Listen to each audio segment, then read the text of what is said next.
ابراہیم علیہ السلام سے قوم کے لوگوں نے کہا کہ یہ تو بات نہیں کر سکتے، یہ سن نہیں سکتے، اس کو کیسے پوچھا جائے؟ تو حضرت ابراہیم علیہ السلام نے ڈنکے کی چوٹ پر اعلان کیا اور کہا کہ جو نہ سن سکتا ہے، جو نہ دیکھ سکتا ہے، اور اتنا بڑا ہو کر چھوٹے چھوٹے کو کسی نے مار دیا تو بڑا کسی کو بچا نہیں سکا، اتنا مجبور ہے تو آپ ایسے مجبور کی عبادت کرتے ہو، اس کو خدا تسلیم کرتے ہو؟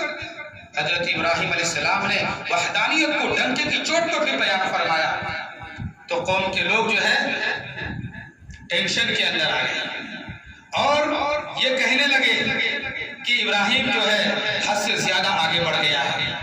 جب بھی کوئی قوم دلائل کے میدان میں شکست کھا جاتی ہے، جب بھی کوئی قوم دلائل کے میدان میں ہار جاتی ہے تو وہ ہاتھا پائی کی گفتگو کرتی ہے، لڑنے جھگڑنے کی گفتگو کرتی ہے، مارنے چڑھانے کی گفتگو کرتی ہے۔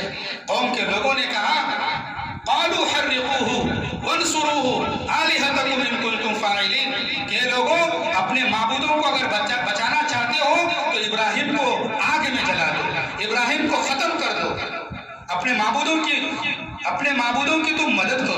اللہ اکبر!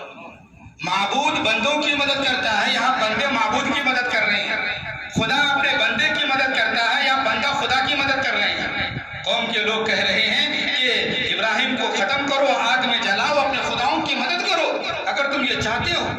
بہرحال اس زمانے کے اندر جو بادشاہ تھا اس بادشاہ کا نام نمرود تھا، بہت بڑا بادشاہ تھا نمرود تک یہ بات پہنچ گئی اور نمرود کے دربار میں پیشی ہوئی حضرت ابراہیم علیہ السلام کی۔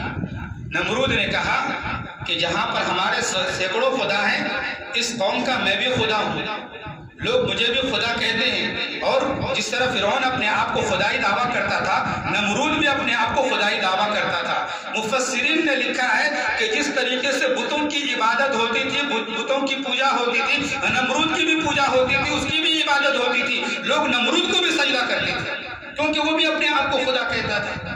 بہرحال تو نمرود نے کہا کہ میں بھی خدا ہوں۔ حضرت ابراہیم علیہ السلام نے کہا کہ تم خدا کیسے ہو سکتے ہو؟ تو نمرود نے کہا کہ تمہارا خدا کون ہے، کیسا ہے؟